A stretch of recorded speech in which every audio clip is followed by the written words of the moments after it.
Order the Arvada City Council meeting for May 10th, 2021.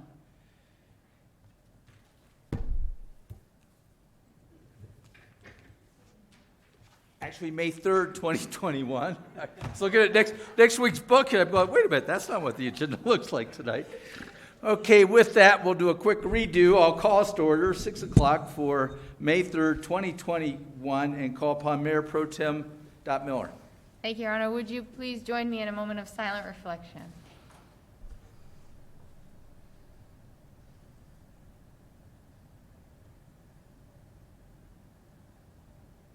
And now if you join me in the Pledge of Allegiance. I pledge allegiance to the flag of the United States of America and to the republic for which it stands, one nation, under God, indivisible, with liberty and justice for all. Thank you. Kristen Rush, if you'll do the roll call. Mayor Williams? Here. Mayor Pro Tem Miller? Here. Councilmember Pfeiffer? Here. Councilmember Ford? Here. Councilmember Jones? Here. Councilmember Marriott? Here. Councilmember Simpson? Here. Very good. We have the minutes of April 19th, 2021. Any changes or corrections? Seeing none, they will stand approved as presented. And then I'll move on. We have three proclamations tonight, and I have the distinct honor of doing the first. And I've asked our police officers if they would be willing to come down to the podium to accept this as representatives of the frontline workers who have really been so important to us as we go through now what we see is the recovery from COVID. So whereas COVID-19 is a generational event that has impacted every aspect of our country, and whereas we have called on our frontline workers who have answered this call and carried out their critical missions to protect the health and safety of our community and to minimize the disruption that COVID-19 has caused to our daily lives. And whereas first responders, police officers, healthcare professionals, city employees, and other essential workers, such as warehouse workers, delivery workers, postal workers, construction workers, grocery store clerks, truck drivers, gas attendants, and other public servants have put their own lives at risk for the betterment of their fellow citizens and for our community. And whereas these workers and other frontline workers have continued to perform critical and essential missions during the COVID-19 pandemic, and whereas these individuals on the front lines are the unsung heroes of our time who deserve our gratitude and respect. Now, therefore, be it proclaimed by the Mayor and City Council of the City of Arvada, Colorado, that we wish to recognize and applaud the contributions of frontline workers during the COVID-19 pandemic, and we appreciate that frontline workers have answered the call to serve their community during these unprecedented times. And we further proclaim that these acts of heroism that have allowed essential services to continue operating minimize the inevitable disruption to the daily lives of our citizens and played a crucial role in protecting the health and safety of the City of Arvada. Dated this third day of May 2021, signed by the Mayor and all members of City Council.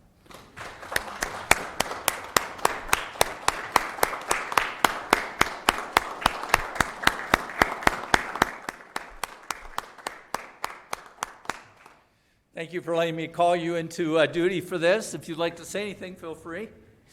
Yes, sir. Thank you very much, Mayor Williams, and for all of City Council for the honor, or for honoring us. It's been an honor to serve.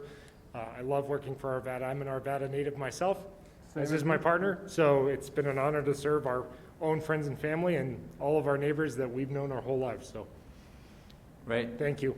Thank you all so much. Okay, with that, we have a proclamation that Councilmember Nancy Ford will present. Thank you, Mayor. This month of May 2021 is Mental Health Month. Mental health support and resources are important to our community now more than ever. This year's campaign will provide tools that everyone can use to improve their mental health and increase resiliency. And we have a representative from the Jefferson Center for Mental Health online, and I'm going to go ahead and read the proclamation. Whereas good mental health is essential to the overall health and emotional well-being of all children, youth, adults, and families and promotes a healthy community. And whereas 1 in 5 people in our communities experience a mental health condition each year, and whereas 8.1% of individuals in our communities experience substance use disorder each year, and whereas increased focus on the prevention of mental health conditions and substance use disorders among children and adolescents through screening and early intervention helps improve lives, and whereas the stigma against mental health conditions and substance use disorders prevents many people from accessing care, and whereas when mental health problems and substance use disorders are detected early and treated, people can recover and maintain a healthy and independent life. And whereas the city of Arvada is dedicated to improving the health and well-being of its citizens by ending stigma and focusing on the integrated role of mental health in all our lives. Now, therefore, be it proclaimed by the Mayor and City Council of the City of Arvada, Colorado, that May 2021 be designed, or designated, should be, I think, as Mental Health Month, and call upon all citizens, government agencies, public and private institutions, businesses, and schools to recommit our communities and resources to increasing awareness and understanding of mental health, providing appropriate and accessible services for all citizens, and making mental health a priority. And this proclamation is signed by the mayor and all city council members and dated this 3rd day of May 2021. And I believe, Lenya, I hope I'm pronouncing your name correctly, Lenya Robinson, you'll be accepting. Thank you very much. I'm hoping you guys can hear me. I apologize for not being able to be there in person, and also apologize that I am unable to get my internet working at home.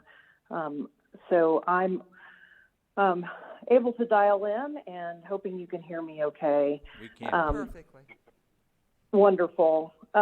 On behalf of the board, staff, and clients of Jefferson Center, thank you for issuing this proclamation and recognizing May as Mental Health Month in Arvada. At Jefferson Center, through our broad array of services and programs, we offer hope and support to people of all ages who are struggling with some of life's toughest challenges. Last year alone, we touched the lives of more than 34,000 people. We could not do this without the support of our community partners, so thank you. You know, in previous years, data showed that 1 in 5 adults would experience a mental health problem in any given year. However, these days, we know that everyone's mental health has been affected in some way or another. The past year and the global pandemic have had a significant impact on everyone's mental health, regardless of age, race, ethnicity, gender, or socioeconomic standing.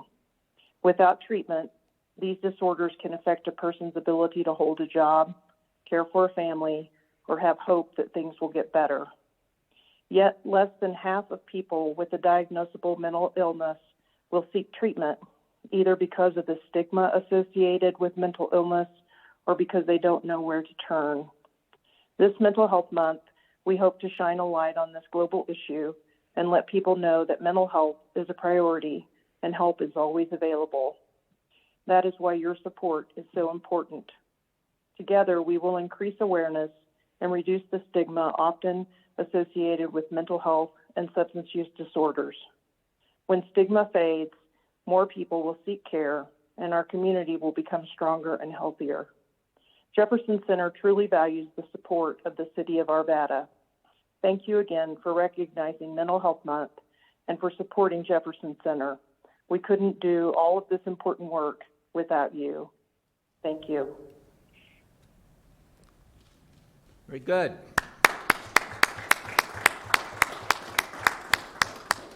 Next, I'll call upon Councilmember David Jones. Thank you, Your Honor. This proclamation is a proclamation for Poppy Month. The red Flanders poppy was first described as a flower of remembrance by a World War I colonel who wrote in pencil on a page torn from his dispatch book a verse describing how the poppies grew among, row on row, of the graves of the soldiers who had died on Flanders battlefields located in western Belgium and northern France. In 1923, unemployed and disabled veterans began to produce artificial poppies.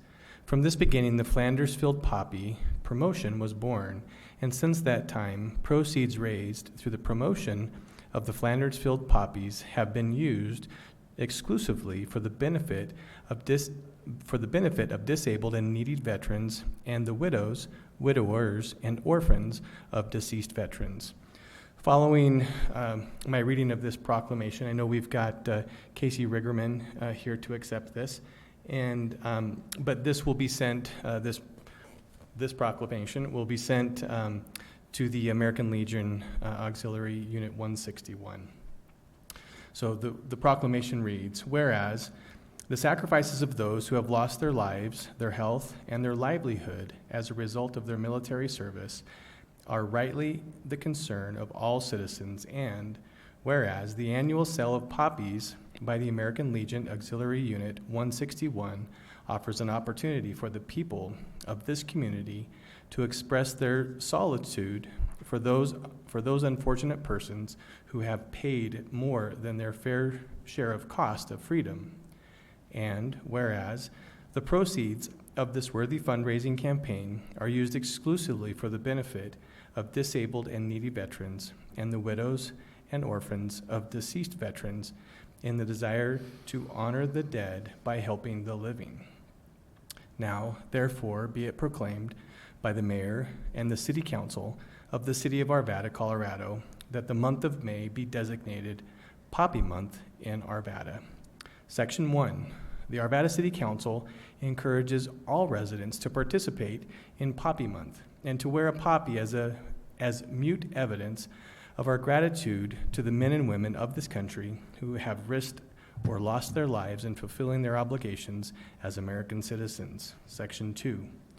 The Arvada City Council recognizes the merits of the American Legion Unit, Auxiliary Unit 161, dated this 3rd day of May, 2021, signed by the mayor and all members of City Council. So again, we will send this proclamation to the American Legion, and normally we have cute little girls who wander around and offer us a poppy, and so we have $1. I have my $1 here ready.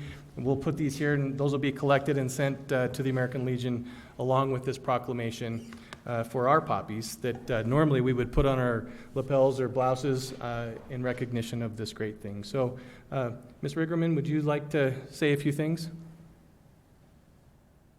And you're on mute. Okay. Thank you very much. The American Legion Auxiliary thanks you again for your continued support. And I know the Poppy Princesses were hoping to be able to come this year, but given still the circumstances, we thought it was best to go ahead and wait. We will make sure everybody does get a poppy. And again, thank you very much for all your support. Thank you very much. And tell the Poppy Princesses we look forward to seeing them next year.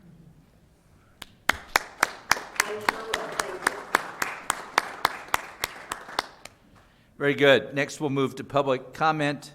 Public comment is a time on our agenda where our citizens are encouraged to come before us to give us their thoughts. This is not a time for debate back and forth. Typically, council does not comment during your time as public commenters. So with that, I'll call upon Tom D'Agostino. I always mess it up, Tom. I apologize.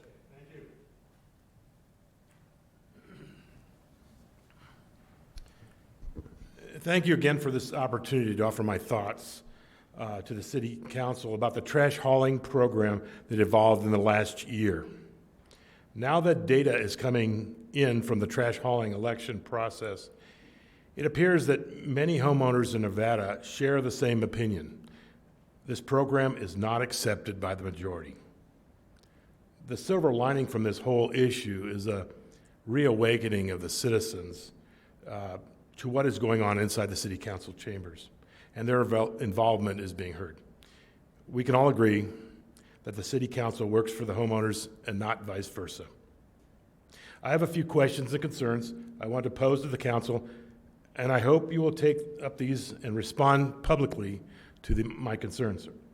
Number one, now that we know that many residents who have clearly stated they reject the city trash hauling program, would the city council consider removing and canceling the opt-out or minimum service feature and all related charges to the homeowners? It seems that the program is now in jeopardy, that the council would not tax each person illegally for something they did not want, nor did they vote for. Number two, it is our understanding that there are approximately 10,000 residents who have not responded to the city regarding their choice of a trash hauling options. We know the city has reached out to the residents with mailings, but how do you intend to reach out yet again to these 10,000? It would be highly unlikely that those who know nothing about the city trash hauling program to automatically choose the most expensive option. If this trash hauling program should go forward and these residents were charged the most expensive option, you may have another group of angry citizens rising up, and the discussion would start all over again. If many of the 10,000 who haven't responded are elderly and do not know about the trash hauling mandate or how to use a computer to register their opinion or vote, it is my guess that more than 50% of the 10,000 would roundly reject it. Has the council considered this? Number three, what is the limit or deadline for the city council to scrap the trash hauling contract now that we know that over 50% of the populace has rejected it?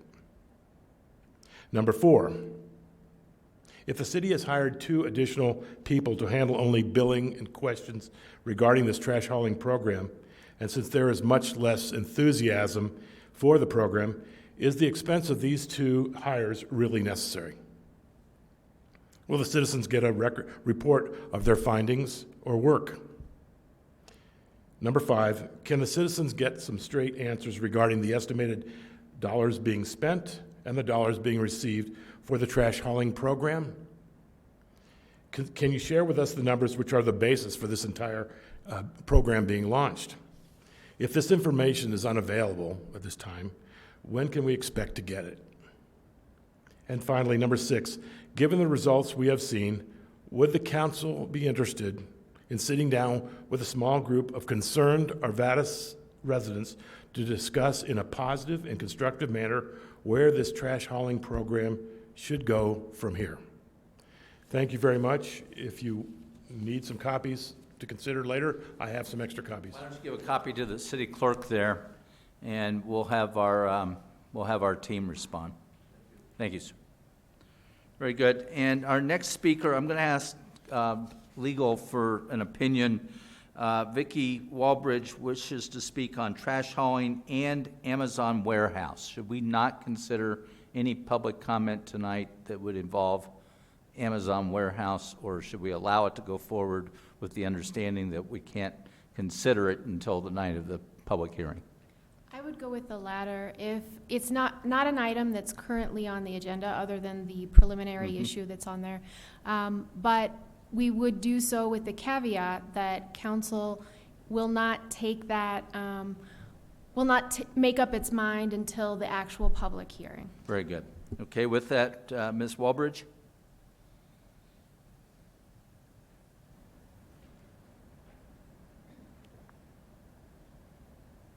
Good evening.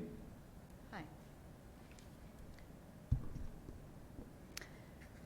My name is Vicki Walbridge, and I am here to talk about 2 issues, the single trash hauler and the Amazon warehouse. You serve the taxpayers, and you took our vote away. You set up 2 classes of citizens by forcing an illegal tax which discriminates against a particular group of homeowners who live in non-HOA neighborhoods and have the legal right to choose their own trash provider. You call it an option, but this is an illegal, coercive tax put upon one particular group. Many of these people in non-HOA neighborhoods are seniors on fixed incomes and families who struggle to keep up with the increased cost of living and property taxes. You changed the terminology from opt-out to minimum service fee to deceive the public into thinking this particular group is receiving services for this illegal tax. However, the majority of this tax is collected by the city and then paid directly to Republic Services for simply to punish us for not signing up for the city trash service. Webster's definition of a tax in simple words is money that people have to pay to the government. So let's be truthful and call it what it is, a tax. This is an ongoing tax which will generate hundreds of thousands of dollars in pure profit for Republic Services. No wonder Republic representatives were literally dancing in the parking lot after your vote. Would it have mattered how many people showed up that night in the middle of a pandemic to oppose this? Clearly no. Your vote was decided before that meeting was started. So is this indicative of what will be the result of the Amazon warehouse? If the way the Planning Commission operated the other night is any indication, then I think it's clear City Council has already decided they're not going to listen to the residents of Arvada. Citizen input didn't matter at that meeting either, but unbelievably, the developer was praised for their presentation. The final blow came when a commissioner said, and I'm paraphrasing, "You had a chance to oppose this back in 1995 when it was zoned light industrial." Well, absolutely no one could have imagined this back in 1995. That light industrial would have meant an Amazon warehouse operating 24/7 in a residential area next to a park with semi-trailers coming off I-70 onto already crowded streets, 1,000 parking spots for Amazon delivery trucks, drone deliveries, yes, drone deliveries, and Amazon's influence to finish the plutonium highway. Current figures show there are significantly higher numbers of people opting out than Republic or City Council predicted. I urge City Council to repeal the trash opt-out tax and to listen to the residents of Arvada who have legitimate, serious concerns about the negative impact on Amazon warehouse and will have on our community, on our health. Thank you. Thank you, ma'am. Next, I have Chris Smith. Chris Smith, you've signed up twice. Did you wish to direct us just during public comment on traffic issues? The public comment and then also the development meeting. That's fine.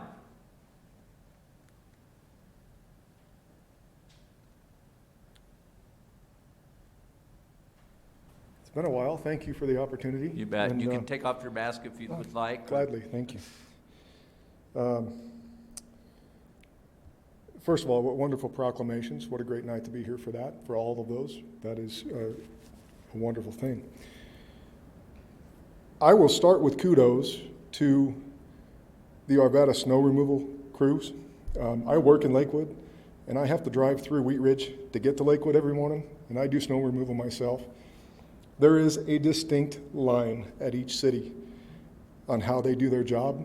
Arvada wins hands down. So well done, Arvada.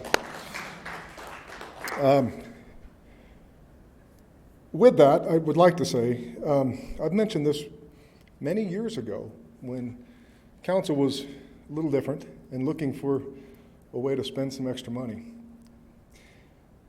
And it still hasn't gotten done. I'm a big first impressions guy. The first impression somebody has of our city, 9 times out of 10, will be at the intersection of I-70 and Wadsworth. That's the only place you're getting off of I-70 and truly entering into Arvada. Have you truly looked at the islands and the welcome face you're putting on at that intersection? Dead Pfister bushes, sprinkler pipes exposed, expansion joints in the concrete exposed. It doesn't say, "Hi, welcome to Arvada. We care for our city. We'd love to have you here." It says, yeah, this is Arvada. It's been this way for years and it hasn't changed. Just a thought. Every time I drive through it, it really seems to not show the love that really I think we have for our city. Also, this probably relates to the later, but the timing of the stoplights on Ralston Road, how often do each of you drive that? Because it is extremely frustrating. When I was told at one point when Walmart went in that Holland Light would go away, and that certainly doesn't look like it's going to happen, the spacing of the King Soopers Light, Independence, and Holland and Garrison, 5 o'clock at night, they are backed up into each other often. And I'm sure you have a plan for that with the development of Ralston Road, but that's really already beyond the development of Ralston Road. It's already been done. So I'd kind of like that to be considered with how frustrating that is, especially at 4 in the morning on a snowstorm, and I'm trying to get to work and nobody's coming, and that light turns red just for me. So that would be wonderful money spent, I think. Thank you very much. Anybody else signed up for public comment remotely? Okay, very good. Next, we have the consent agenda. We have just 2 items tonight. The first is a resolution accepting an annexation petition concerning 6700 Indiana Street, 6702 Indiana Street, 6710 Indiana Street, and a portion of 6720 Indiana Street, finding that the petition substantially compliant with CRS 3112-107(1) and setting a public hearing for June 14th, 2021, 6:15 p.m. for City Council to determine whether the area meets the requirements of CRS 3112-104 and 105 and is considered eligible for annexation. Second consent agenda item is a resolution accepting an annexation petition concerning Maple Valley Park, approximately located at 6900 Indiana Street, finding said petition substantially compliant with CRS 3112-107(1) and setting a public hearing for June 14, 2021, 6:15 p.m.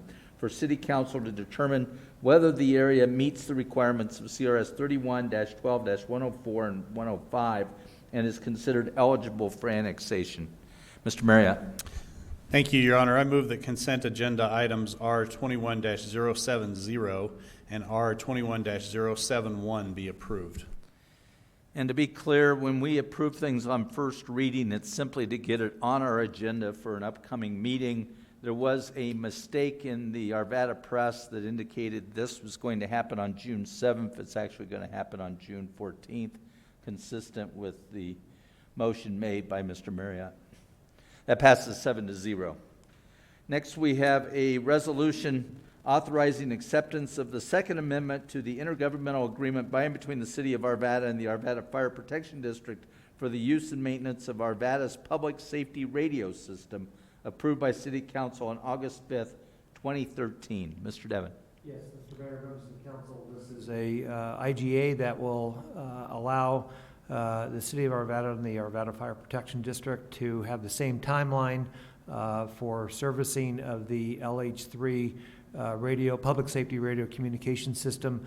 We're entering into this agreement with the idea that within the next couple of years we will be upgrading the radio system, and the Arvada Fire Protection District will be part of that upgrade.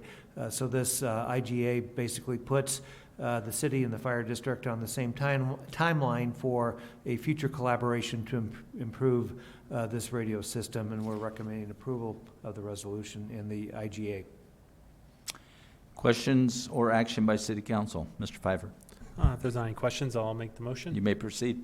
All right, I move that Resolution 21-072, a resolution authorizing acceptance of Second Amendment to the intergovernmental agreement by and between the City of Arvada and the Arvada Fire Protection District for the use and maintenance of the Arvada Public Safety Radio System be approved by the City Council on August 5th, 2013 be approved. Seems weird to say that on the end, but sure.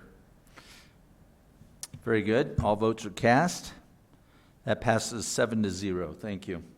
Next we have, well, sadly, we have no first readings, so we don't get an energetic reading by the Mayor Pro Tem of the first readings. But we do have appointments to the Old Town Arvada Business Improvement District Board. Mr. Marriott. Thank you, Your Honor. I move to appoint Allison Skiba, Lauren Nafts, and Kristen Chair to the Old Town Arvada Business Improvement District Board for 3-year terms ending April 30th, 2024. Motions to appoint individuals to the Business Improvement District Board. That passes 7-0. I have been so pleased with the work of the Business Improvement District. It took us a long time to get a Business Improvement District approved by the business owners and property owners down there, but I think they've done a terrific job, and we have all benefited because of that. So welcome these board members to the board, and I know that they will carry on the tradition of very good work.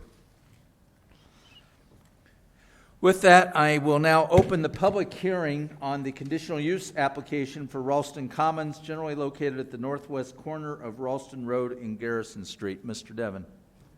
Yes, Mr. Mayor, members of the council, I believe we have Planning Manager Rob Smentana online, and he'll be presenting this item. Thank you, Mark. Mayor and members of council, the applicant is requesting a conditional use approval to allow for residential development within the mixed-use urban zoning district on a 7.2 acre parcel located at the northwest corner of Ralston Road and Garrison Street. The new community is proposed to include 185 multifamily units, 27 townhome units, and approximately 5,500 square feet of commercial space arranged around a plaza. The multifamily buildings are proposed at 3 stories above a garden level parking podium, and the townhomes would not exceed 3 stories in height. The maximum height allowed in the zoning district is 45 feet. The Planning Commission unanimously recommended approval of the conditional use request at their April 6th meeting. We have received the signed posting log and mailing affidavit, and they are in order. And the applicant is in attendance for questions, as well as we have Jake Nichols and Jenny Wolfschlag from our staff for any council questions as well. Thank you. Very good. The posting log and the mailing affidavit will be made part of the record. Anyone who will be testifying on this matter, if you'll raise your right hand. Swear or affirm that the testimony you're going to give in these proceedings will be the truth, the whole truth, and nothing but the truth. Very good. We can proceed with the presentation from the applicant.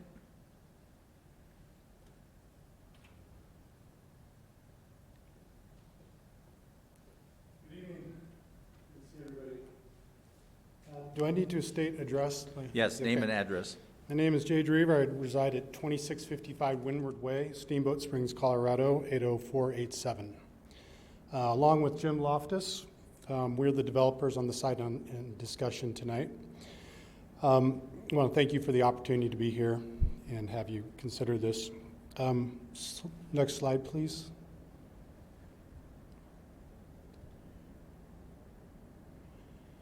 Tonight, we're requesting your consideration for a conditional use permit for approximately 185 apartment units and 27 for-sale townhome units near the corner of Garrison and Ralston Road. Next slide, please. I want to give you a little background on how we landed here tonight. Nearly 20 years ago, the Arvada Urban Renewal Authority was charged with the Ralston Fields Urban Renewal Plan to revitalize ailing parts of the community with a mix of vibrant retail, residential, and commercial properties. Next slide. As part of that plan, we started working with AURA in 2014 to transform a blighted 15-acre parcel into a mixed-use urban walkable project that is an asset for the community. The plan will ultimately have 35,000 square feet of retail, including a sit-down restaurant on a large plaza, and if approved, for-sale townhomes and boutique multifamily residences. Next slide, please. In 2017, we completed 29,000 square feet of retail, the shops at Ralston Creek. We used a lot of glass and unique architectural features along Ralston Road and Independence to create something special outside of the traditional retail box. This project has been well received in the community. In 2021, this month, construction will commence on 44 much sought after townhomes directly behind the shops. And now we're preparing to develop the remaining 7 acres to tie it all together, along with Ralston Central Park and Ralston Creek. Next slide. Over the past 7 years, we've been working and reworking plans with significant input from the community over the course of 4 neighborhood meetings, including 1 in-person meeting and online presentation for this phase of the development. Additionally, we work closely with ARA and continue to fulfill the original intent of their plan. And the planning department continues to provide guidance through every step of the process. Now we have assembled a team of best-in-class professionals for this final phase of the development. Confluence for landscape, Altitude Land for engineering, and SAR architecture for planning. With that, I'm going to turn it over to Andre Barros, who's the lead architect on the project. Thank you. Good evening, thank you. My name is Andre Barros. I'm with Shears Atkins Rockmore Architects. I reside at 4584 South Newton Street in Denver, Colorado, 80236. Thank you. Thank you for your time. Thank you for this opportunity. Picking up where Jay left off, the important thing is the team effort. This has really been a team effort for the last couple of years. As I go through, I'm going to say the word we a lot. When I say we, I mean the architecture team, the development team, Aura, and the neighborhood. We've had a lot of conversations. We've had conversations with some of you over the years. Next slide, please. So the most important thing to think about with this is that this is just another piece of a puzzle that's knitting this community together. Like Jay said, this is years and years of work for the entire redevelopment area. Phase 1 was the Walmart. It was your big box retailer that anchored the development area. Phase 2 was the shops at Ralston Creek. It was your medium scale retail development. Again, expanding that portfolio. Phase 3 was the townhomes that, as Jay mentioned, are beginning this month construction. Phase 4 is the piece that we're going to talk about today. That's rounding out that portfolio from a residential mix with multifamily residential and what we're calling boutique retail or a retail parklet. Again, between the Phase 1 Walmart, the Phase 2 shops at Ralston Creek, and the Phase 3 boutique or Phase 4 boutique retail, a complete portfolio of offerings for the community. And then there's still a future phase coming that you'll hopefully still see this year, which is affordable housing. Again, each piece doing its part to complete this project. Next slide, please. The most important next step for us was meeting with the neighborhood. We met 4 times in various ways, including here the in-person meeting. A couple highlights from that meeting, some of the questions, some of the concerns, some of the excitement that we got from the neighbors. And obviously, there's things that came up in those meetings that we can't address, but for the things we can, we want to speak to a few of those points. So next slide, please. For example, some of the questions that came up, there was a lot of questions, but one of the recurring ones was, when can I move in? Who do I talk to about living here? The level of excitement about options was striking. We do a lot of these neighborhood meetings, and sometimes it's really shocking the amount of NIMBYs that come out. So it's exciting when the most common question that you hear at a meeting like this is, when can I move in? Next slide, please. Of course, there was concerns. There was concerns about the speed of traffic, for example, on Garrison Street. There was concerns about construction disruptions. But again, one of the things, a recurring theme was, well, this all sounds great, but is it going to turn out the way you're planning? Are you going to get permission to build all this? Is this just another pretty picture that won't happen?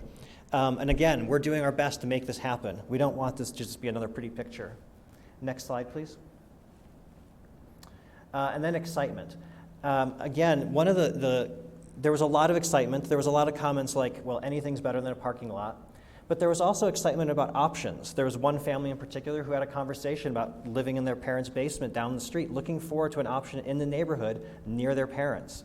That meeting was a lot of conversations like that, one-on-one with neighbors who showed up during quarantine with masks on to have a conversation about what was going on in their neighborhood. Next slide, please. So taking a look at the neighborhood, one of the things that's important to us is connections. This project's been really driven by this notion of connections. And one of the exciting things is all the richness of the fabric that this project is getting inserted into. Arvada is a great place to live, and we think that this site in particular offers inherently a lot of great options for people who are going to choose to live here. The park, the shops, the retail in the area, the connections of the trails and road network and transit network. Next slide, please. For example, those transit connections already exist, and not just the G line, which is relatively close, a long walk or a short bike ride, but also the bus connections. For a lot of people who are moving into rental apartments, those bus connections are critical, and they already serve the site very well. Next slide, please. And then, of course, the bicycle connections. I'm an avid cyclist. I cycled to several of the meetings on site. When we had our community meeting, people biked to the site with Ralston Creek right there. One of our aims is to make this site extra bicycle friendly. There's a expansion of Garrison Street with the Paseo that's going on, that's going to further facilitate people going east-west from Old Town Arvada who are going to hit Garrison Street and turn towards the creek or the shops. And we're going to facilitate through our site strengthening those connections that are already there. Next slide, please. And of course, walkability. The term urban is used in the zoning to describe the site, which is exciting. I think it's a little bit of an overstatement. But what we mean by urban is really walkable, right? The idea that this is a community that you can feel safe walking around in, that you can feel safe walking from the park to the shops to your home in. And the location already has a very good walkability score, and we think it'll get only better with the project. Next slide, please. So here's what you see currently on the site.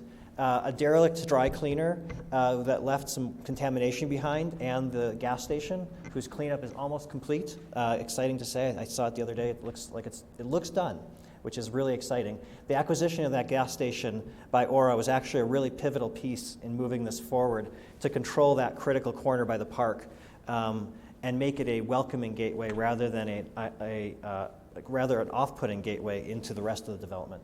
Next slide, please. So here's a snapshot of the site as it's going to exist. And let's take a look at the different pieces. Again, starting with a deeper look at how the connections lay into the project. Next slide, please. So here, starting with the car, vehicular connections are at the perimeter of the site, and then through the center of the site. The east-west street there, which we've been calling Main Street internally to the project, but which will be 58th Place, it looks like a street, but it's technically part of the parking of the project. So even efforts of taking the parking and making it a street that connects from the park to the shops and to the rest of the community.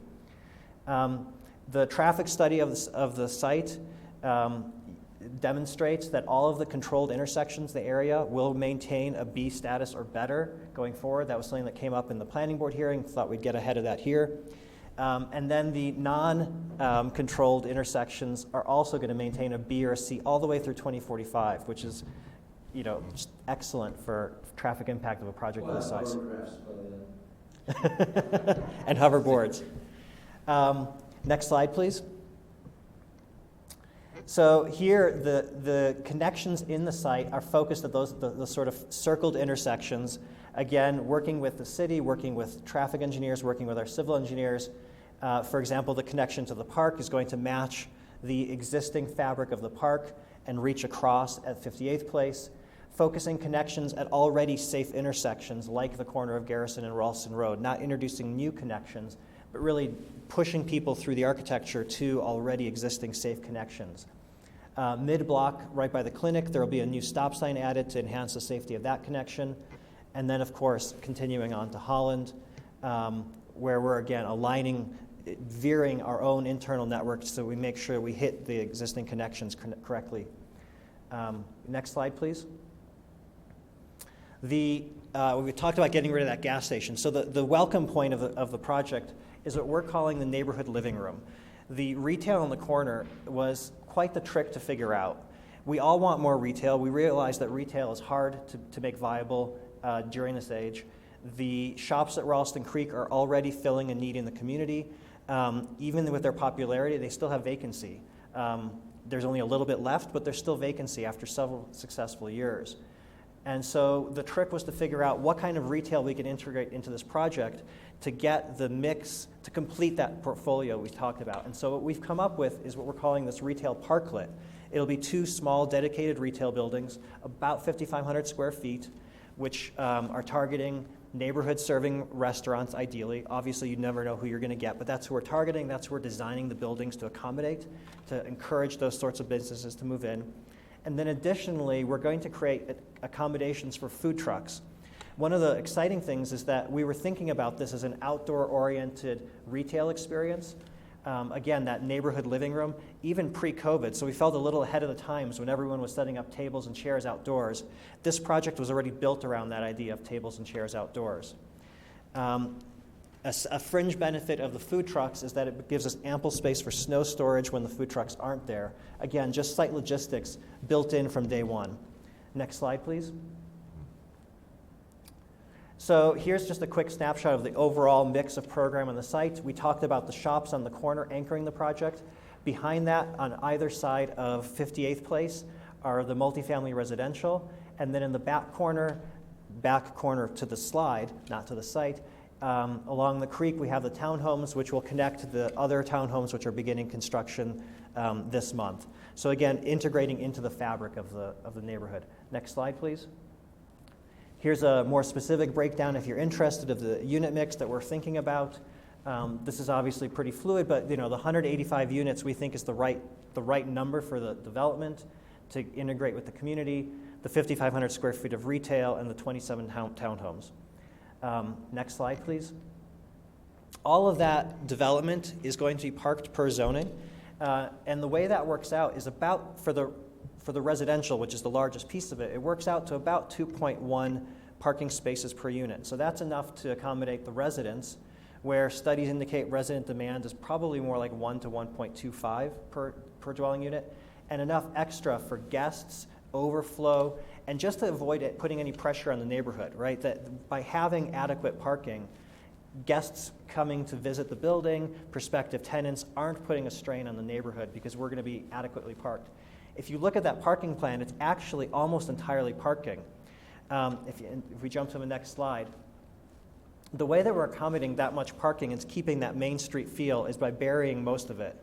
And the sort of solution that we've come up with is garden level parking, which we think offers 3 benefits to the project. In addition to allowing us to hit the parking numbers we need at an economical rate, it also lifts the building up off the ground to stoop height, which along Ralston Road, which is a little bit more busier, gives a little bit of separation and protection to those residents to just feel safer in their homes by being lifted up. It also gives better long-term flexibility. Again, those parking numbers are pretty high, and if over time demand fluctuates, being garden level does allow easier repurposing than a fully buried parking garage. It's not easy, but it's way easier than a fully buried parking garage. Next slide, please.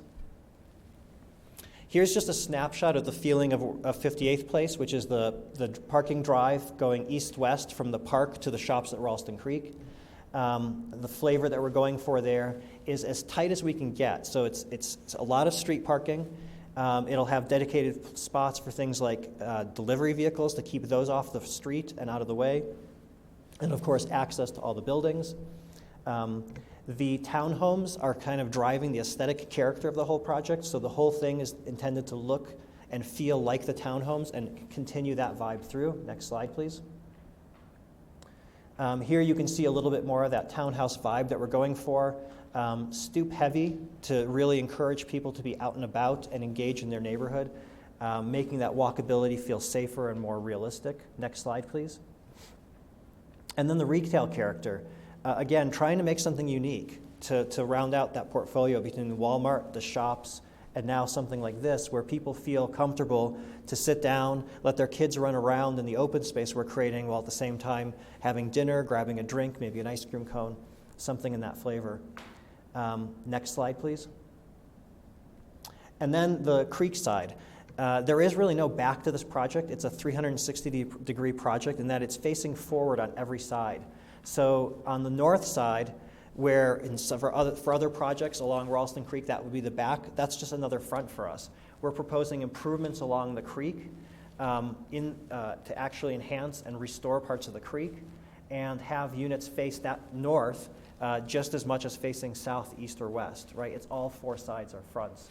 Next slide, please. here's a section that looks at the site at sort of a macro scale and considers it from the houses, the closest houses to the north of the site, and then the project section as proposed. And you can see that the required setback, because we're up against open space, is only 10 feet there. We're proposing about 15 feet because that allows us to design those stoops to be effective. And then from our building to the neighboring right-of-way and to the neighboring buildings is between 100 and 200 feet, depending where you measure it. Obviously, there's nothing perfectly straight along there. So a huge separation between this project and the closest residential building. On all other sides, we're, of course, surrounded by commercial development, but that's the closest immediate residential neighbor. And they will, of course, benefit as well from the improvements of the creek. Next slide, please. And here's just a quick snapshot of the character of that creek side that we're shooting for. That will be developed in conjunction with parks and city staff to make sure that the enhancements we're making there are beneficial to everybody. Next slide, please. So thank you very much for your time. Just kind of in closing, a couple key points. The site currently is 100% impermeable paving. So when we're done, 23% of that is going to be green space, in addition to adding over 100 trees, over 200 homes, both rental and for sale,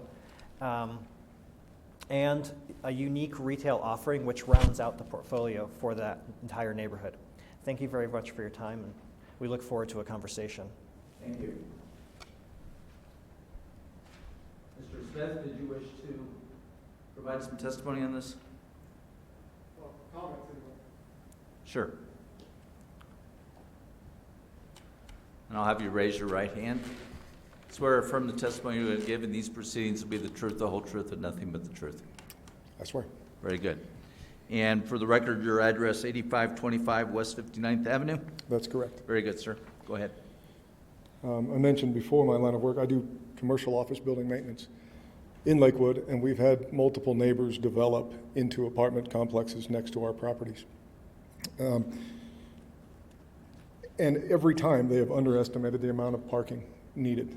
And my parking lots suffer for that greatly. So I would really, in today's pandemic world, I would encourage you to consider that the used car market is through the roof because people want their own transportation, not to ride share and not to ride a bus, because that's through the floor, really, the RTD. And therefore, what numbers you have today are probably still going up for the need of parking on this project. Of that, really 212 units plus the 44 townhomes that are the first stage or next stage. In today's rent world, there aren't going to be one or two people in those units. They will stack them in order to be able to pay rent. I mean, that happens all over. 2-bedroom apartment, get your buddy, get his buddy, let's share a room, let's share rent, let's try and make it work so I can make my payment. That puts more bodies in a unit, whether you like it or not. That puts more cars in the parking lot, whether you like it or not. And if you figure 2.5 to 3 people per unit, 2.5 I think is a conservative number, you're talking 640 people on this project in the units, which is 500 to 800 cars coming home every night and going to work every morning on the corner of Ralston and Garrison. Let alone the small amount of retail added to that adds another 50 cars. And if a lofty goal of 10% of those people take a bus or ride a bike, you still have 450 to 700 cars going home every night. They're not all going to go on Ralston Road and wait for stoplights. They're going to end up on Brooks Drive, where a lot of residences are walking to the park. Lots of residents are walking to the park with their kids and their dogs, trying to get across Brooks Drive while people are trying to get home. So I'm not against development. I like development. I think that it has helped that corner of, with Walmart and everything. It helps our city. But I really think it needs to be considered just how much of an impact that's going to have on the surrounding streets when people decide to not take the busy street and take the residential to get home. Let alone the new complex being built where the garden is right now. You add that on that, there's another who knows how many units and cars. So just all these things that I am sure have been considered, and that is their job. But it just seems like an awful lot of congestion in a mighty small spot that is not part, west of Garrison, of the Ralston development plan. So that is what it is, if I'm not mistaken. Consider that many vehicles turning out and trying to get home and trying to get through when there's that many stoplights stopping you. And just thoughts to ponder is all I'm saying, let alone the fact that a 3-story building with a garden level garage really is a 4-story building, and it's going to be a pretty big shadow on Ralston Road in the neighborhood. Thank you. Anyone else wish to present testimony on this issue? Very good. We did receive a couple of emails that we've had an opportunity to review as part of this process. I'll let the applicant respond to the issue that was raised by Mr. Smith, if you choose. Thank you for the opportunity. We have considered parking and traffic analysis. To the best of the data we have, by meeting the zoning, we're approximately double the estimated parking load. So that's quite a safety factor relative to the data that we have available. The most recent data was actually an RTD study conducted during the pandemic of when people were all stuck at home and their cars were all stuck at home. So that, based on that metric, we're double the required parking.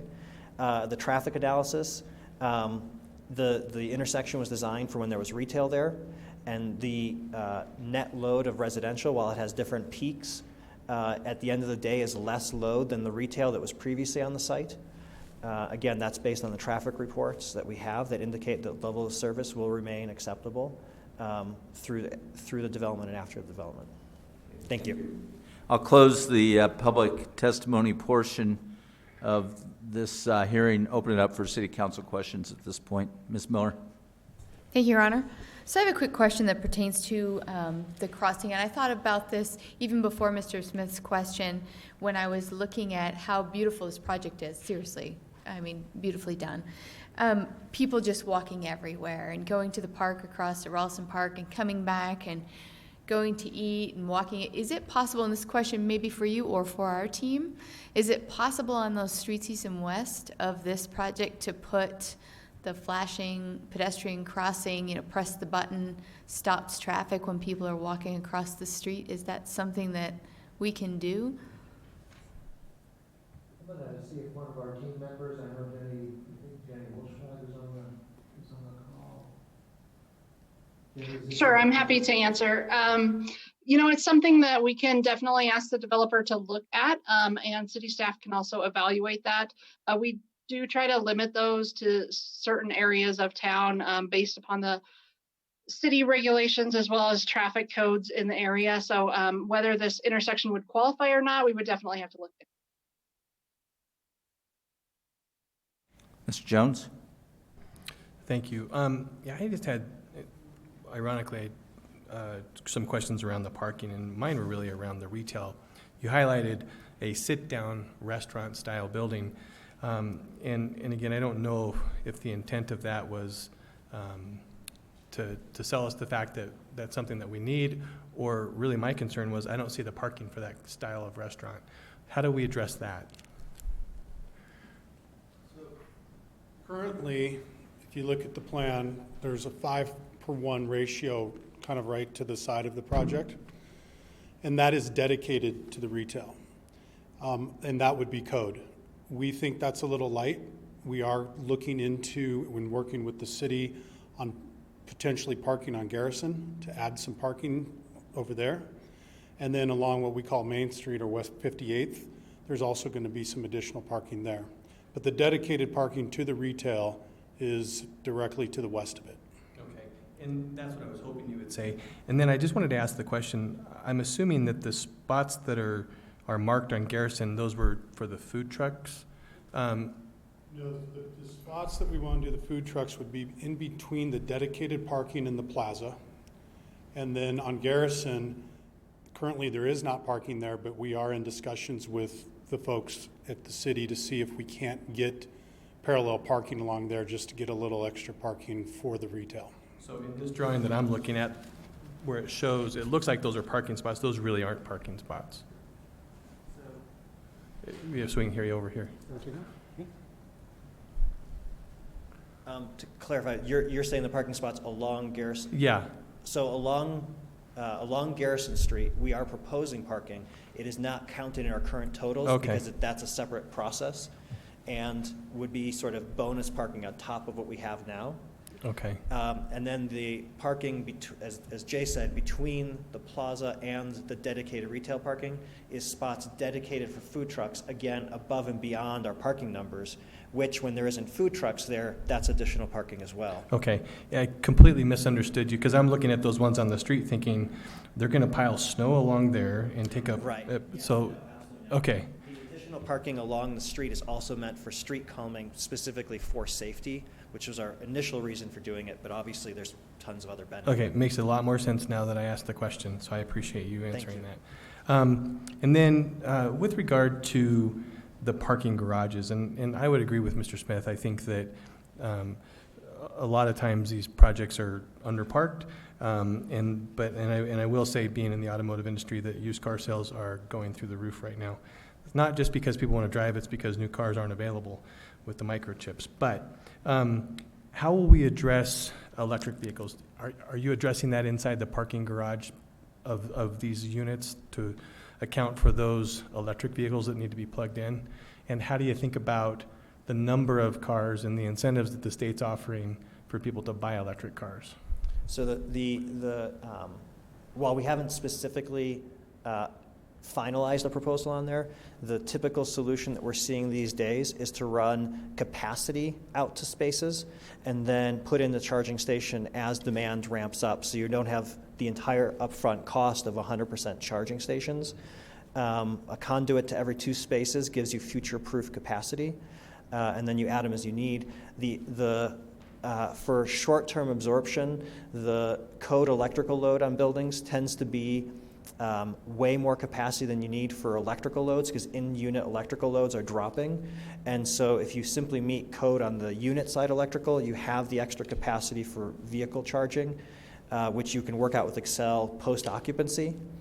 So that would address the probably first 20 to 30% of the parking spaces being converted. After that, we'd have to kind of see, a couple years down the line where things are at. And would that conversion of that space be up to the tenant of either the townhome or the apartment, or is that something that? Well, in the townhomes, the capacity would be there built in because they're private garages. Okay. So in the multifamily, it would be up to the operations as the vehicles arrive to put that capacity online. Okay. With some, we don't know exactly what number, but some would be built to begin with. We just have to calculate the right number to start with. Okay, thank you very much. Sure. That's all I have. Thank you, Mr. Marriott. Thank you, Your Honor. I have a question actually for Mr. Drever, if you don't mind coming up here. So, when I look at this project, I also have to look at the ones around it that have happened or are happening. And you were part of the shops at Ralston Creek, and I believe those, still a little bit of vacancy there, but you're mostly got those filled. But what strikes me is that this will be another 200 and something units, 210 units or so, which I think would equate to 400 or so folks living there. Just to the west of there'll be another 500-600 people living there. And of course, across the street, eventually there may be another couple hundred living there as well. And then the townhomes in the back, there's another 100 or so folks there. And so all of those residents will be new residents, but the only new commercial or retail space will be this little boutique retail on your corner, and then the 10,000 square feet or so of retail that will be built as part of the project going on at Kmart. And so I wanted to ask you your opinion of, our desire and your architect's desire is for this to be a walkable neighborhood. We want to have a good walk score, and it certainly has real good connections in a lot of ways to the rest of town. But are we providing enough commercial opportunity there for all the residents who are not there yet, so that they have a place to walk to? In other words, a neighborhood's not very walkable if there's nowhere that you're going to walk to. And, while there's big box grocery stores there, certainly they can walk to those. A walkable neighborhood like where I live is certainly more than just walking to the grocery store.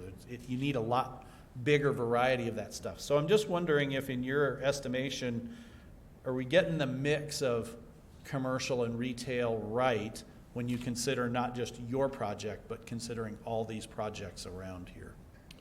Yeah, sure. And I know we've had this conversation many times. I don't disagree with you that with all these, quote, warm bodies coming in, it just creates more economic value for the area. We developed the shops at Ralston Creek and completed in 2017, and we remain 80% occupied 4 years later. So we've had a lot of trouble with the last 4 spaces. So granted, I agree with you, once we have all those apartments and things, it helps. From our perspective, the shops at Ralston Creek and then the retail that we're proposing here tonight, that frontage on Ralston Road is about 75% of what we control. So we have retail pretty much all the way up Ralston, except for where we're going to have a little bit of a multifamily. But to answer your questions, I think it's going to create economic value for the neighborhood, and I would hope to see that some of the other retail in the area benefits from it. But we've hit our appetite level. It's gotten to the point where, especially when you say the Morgan Group's coming in, they're doing 10,000 feet. We still have 3 spaces now to lease. Then we got to lease a neighborhood restaurant, which right now is really difficult, but that is what our target is. So hopefully that answers your question, but we feel like it's kind of at capacity from our perspective. Okay, thank you. Yeah. Ms. Simpson? Yeah, mine isn't so much as a question, just as a thought. Just looking at this map, I think you guys have done a beautiful job. It's very attractive. I love the incorporation of greater green spaces, particularly around the creek and the improvements there. I've been around that creek many times. It's absolutely gorgeous. So I love it that we're going to make it even better. Just looking at the parking on Garrison, I like the idea of adding the parallel parking there as long as safety standards can be met. And I would also encourage just a space or two being specifically designated as Uber and Lyft drop off and pick up. I think more people would be encouraged to use rideshare services if they knew that there was a designated spot for it coming in and out.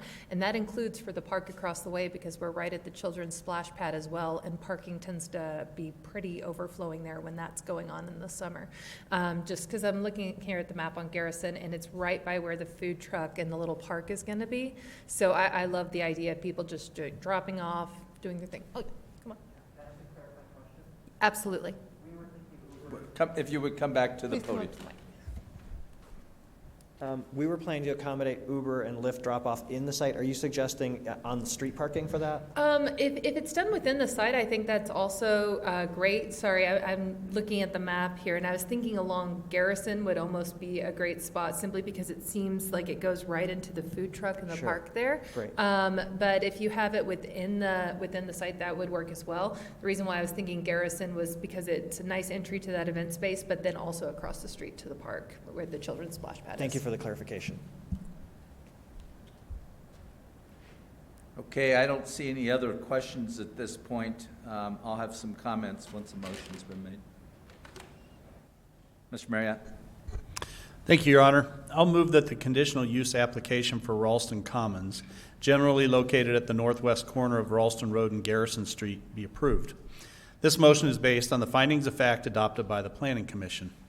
And I'd like to make a couple comments about it. So I want to say to the development team, I think you've done a very nice job here. This looks really good. We have seen several proposals for this site, never getting this close to approval, but several things proposed, and we're in the very good position of the most recent one we've seen. The one that comes to us here is by far the best one, and so congratulations on that. You know, this proposed development here has gotten better in each iteration, and from development groups before you and to you, and so that feels really good for us, that we're certainly not settling for something. We're getting something that's really, really good. I also think this development is very good for the area. It's a mix of housing, which is one of the things we want and desire in our housing stock, is a mix of housing. So there's ownership, there's apartments, it's a mix of commercial. Personally, I have some heartburn over whether we are getting the mix correct between the commercial and the residential.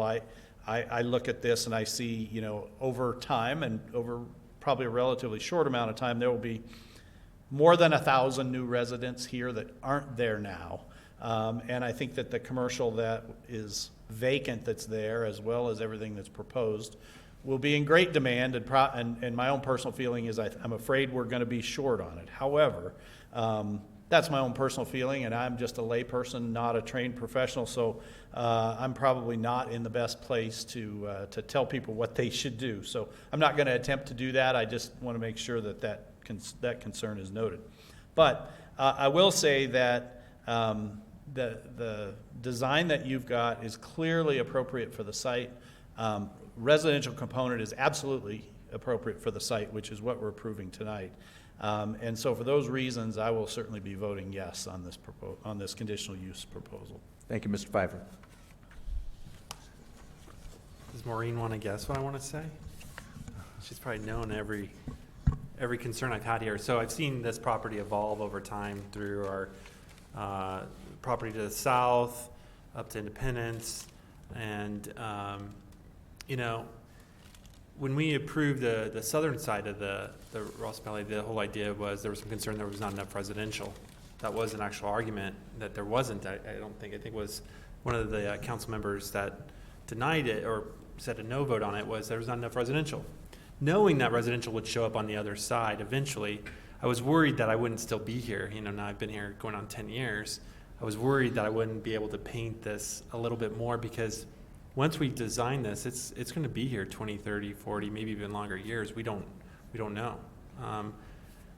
I will have to say that even though I'd rather still have my Main Street feeling, I like that you used Main Street, but I'd like to have my shops down below and maybe some office mixed in and some living, because especially today, the way that the world's turning, it would have been nice. But I'll say knowing that the world changed and knowing how it's changed, I think you did strike it pretty good. The small retail in the corner, I like the concepts. I've seen this work in many, many areas, and I appreciate the food truck thing's kind of really kicked off, and there's different spins. There's one coming in called Freedom, which is up in the Candelas area around, how outdoor food venues and so forth start coming together and places to gather. It has kind of changed in the way. I do worry, I think about what Mr. Marriott said about are we creating enough walkable environment, because that's also key in this area. And I think so. We have the shopping south, we have the corner on Independence and 58th, and I think we'll get this harmonious environment between residents and supporting its local businesses, because I think this day and age, folks are more inspired to support smaller business, boutique business, small business, and I think you're going to strike it with this one. So for that, I will be supporting your proposal and look forward to it being completed before I'm out of office. Mr. Jones. Thank you. Again, I'll just say what others have said. It's come a long way. While I look at the conditions for approval, the criteria, this project obviously meets the criteria. And so I will be supporting it. I will say, though, that I am disappointed that there's not more commercial or retail space. 5,000 square feet seems light. And like Mr. Marriott, I'm not an expert, and so I really don't have any authority to say that other than that what my gut tells me. And it's to make a walkable space, a walkable community. You need to be able to walk to the dry cleaners and walk to the nail salon and walk to the liquor store and again, there's a liquor store in the neighborhood or in Ralston Creek. So it's just being able to have those types of services close by and kind of painted outside of your boutique retail 5,000 square feet. So again, those are just my own personal feelings about it. I just hope that we don't miss an opportunity for some additional retail and or commercial opportunities for whatever may go in that. So, but again, I think that this is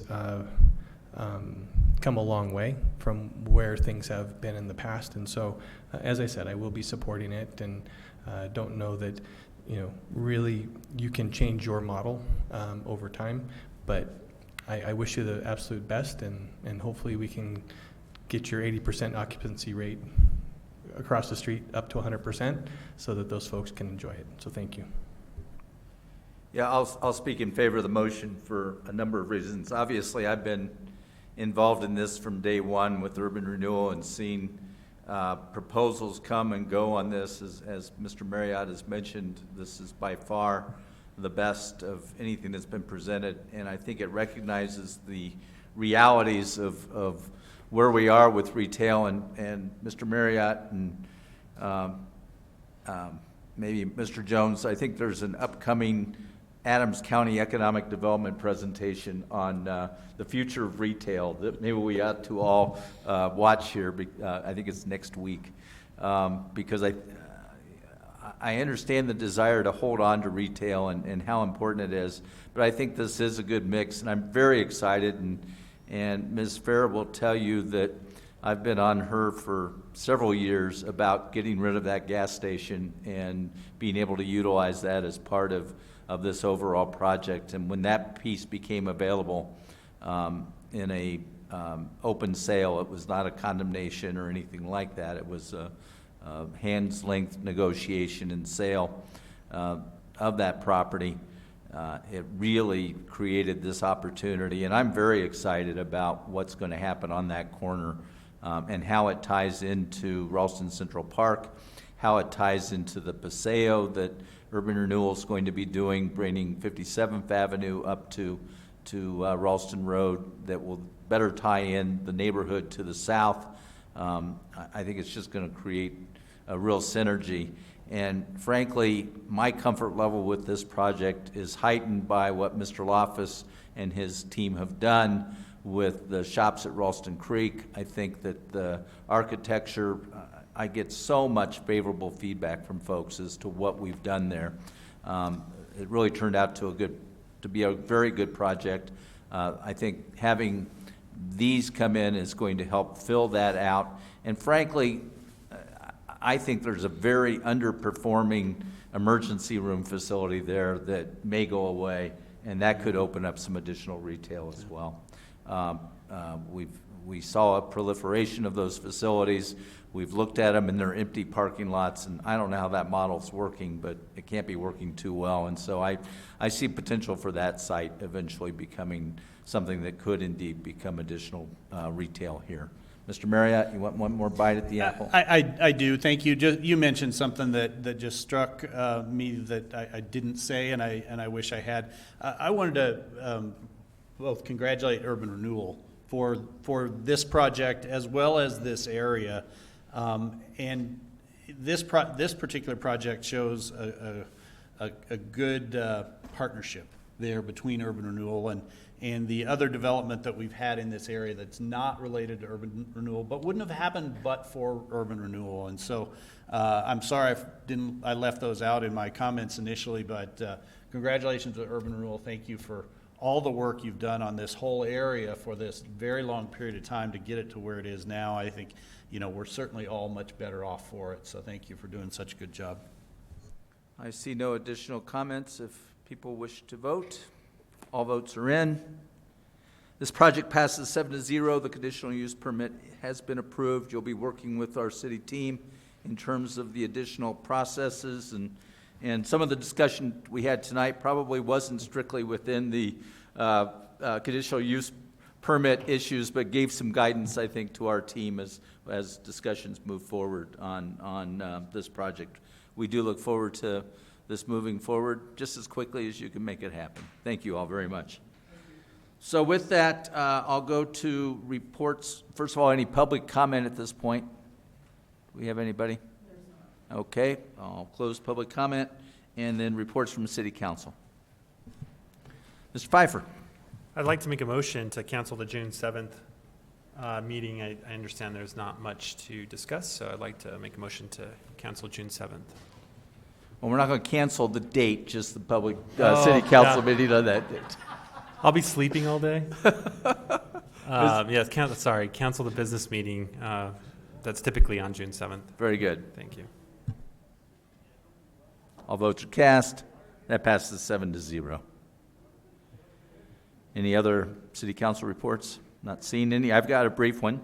I had the great fortune of going this past Friday night to opening night of Smallmouth Sounds at the Arvada Center. And this was the first in-person live performance that has happened at the Arvada Center since the pandemic. The Arvada Center, I think, showed a lot of initiative. They've worked out the requirements that exist because of the actors' equity. They've got some very strict rules. We had to wear masks in the indoor theater. The first 5 rows were blocked off. The actors and actresses did not have to wear a mask, although it's really an interesting performance, and I would urge people to go see it. It's very thought-provoking, and very few words are said. Nancy, I don't know if you're planning to go see it. Well, the whole premise is it's 6 individuals who go to sort of a yoga camp, and just their interaction and sort of figuring out their stories, and it's an excellent production. So I would urge people to go see it, and it's just overwhelming to have live theater back and to be able to enjoy that. And they're going to be coming up with $1 Million Quartet, which is going to be at the Outdoor Theater here in a month or so.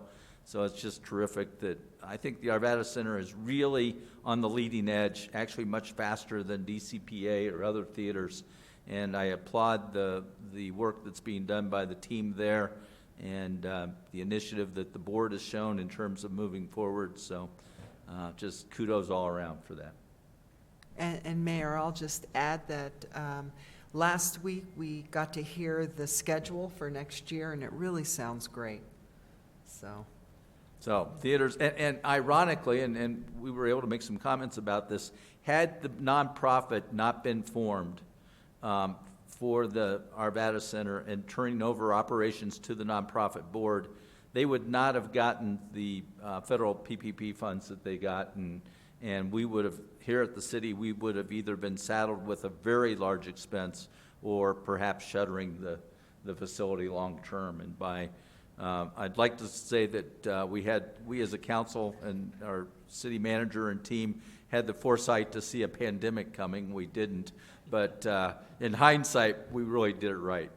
So that's all I have. Mr. Devon? And Mr. Mayor, members of the council, we will be having a workshop on May 10th that will include an update on water infrastructure master plan as well as waste hauling. Very good. Ms. Morris, anything from you tonight? Nothing from me, Your Honor. We didn't mess it up too bad? There's nothing you have to fix? No, nothing. Very good. You guys good. do a great job. We stand adjourned. Somebody collect the